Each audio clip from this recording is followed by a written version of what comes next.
All right, that's an interesting point, but also the point about this, the fact that you do need heavy investments in these spaces. It's a fair thing to say that yes, today we do have consensus that government can't do this alone. These are huge amounts of investments required, so which is where the private sector does need to step in. Here in India, there seems to be a general understanding of this, but yes, on the ground, we're not seeing most of this falling into place. No, but that's not true. No, in the private sector, I said last year, 40% of the investment has come from private sector. And if you see in the next 5 years, the share of private sector in generation will be very large. If it reaches even 80,000, and you are going to talk about capacity addition, today we are like 160,000, another 100,000 is added. And if that is the kind of share, then the private sector becomes an important player. But do you think it's okay that on the distribution side, we're not seeing a similar sort of a... No, I said that will create its own pressure. Because what happens is at the time of the elections, that the chief minister decides to buy electricity even at 14 rupees.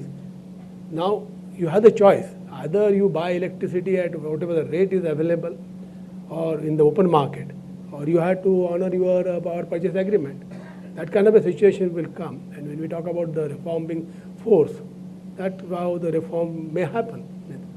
But the reality remains is that investment is taking place today in generation. And even as a central commission, what we are trying to see that at least that the interstate flow of electricity can happen.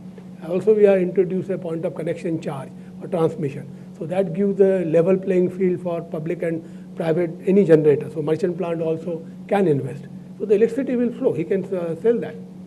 There are issues, as I said, about the still looking at, they are the custodians of all the utility, and they want to do that. So whether you have a number of unbundling, the fact remains it is still treated like the old SEB. But the regulator's role itself, do you sometimes find that you get hemmed in by the government policy as well?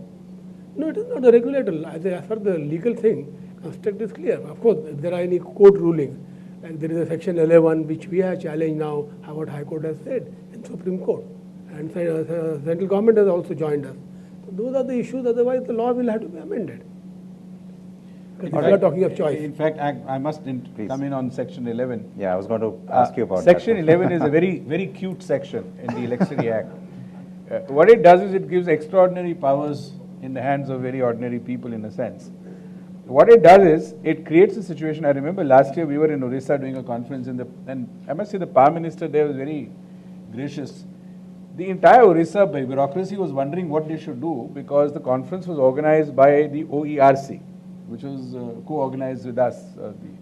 And so the question that is going on in the minds of the state was, if we are absent from this conference, then it doesn't look good, it sends a message. And if we are there, what are we going to say? So anyway, net result was the state was there, very, very nicely and kindly they participated. The minister came on stage and said, ladies and gentlemen, I agree with you that Section 11 law says that we have no right to stop power from flowing outside. We accept the legal position and what's in the Act, but we have our own compulsions. It's the Indian headshake. We have our own compulsions, so you must forgive us. And he walked away. And that's the end of Section 11 as far as we are concerned. So, and then there was a petition. I mean, we talk about public good versus private profit. There was a petition, I don't know what the status is, I'm not up to date on that we must find out how much cost the GRIDCO buys power. For example, I'm just using GRIDCO as an example, there are so many other states doing the same thing. And we found they buy it at 95 paisa, 1 rupee, 2 rupees. They sell it at $6, $7.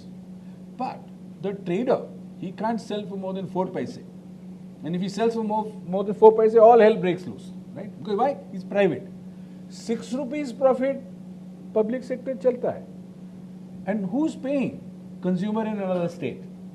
Then of course we had some gentleman who took up a public interest litigation saying the consumer of one state is being exploited by the other and therefore and all of that. So it became almost an interstate war on electricity, so to speak, behind the counter. Which we are always ready for. We are ready for war, for anything. So I mean, the point is, public interest depends on which public and which interest you represent when you look at it. And at what time. Yeah. The political compulsions you mentioned, Mr. Dahal, I want to sort of take that point a little bit forward. When the UPA government came back to power for the second time at the center, there was all this talk about, okay, now the reformist agenda will be pushed through. We've seen certain amount of movement there. I mean, we've just recently had deregulation of petrol, for example.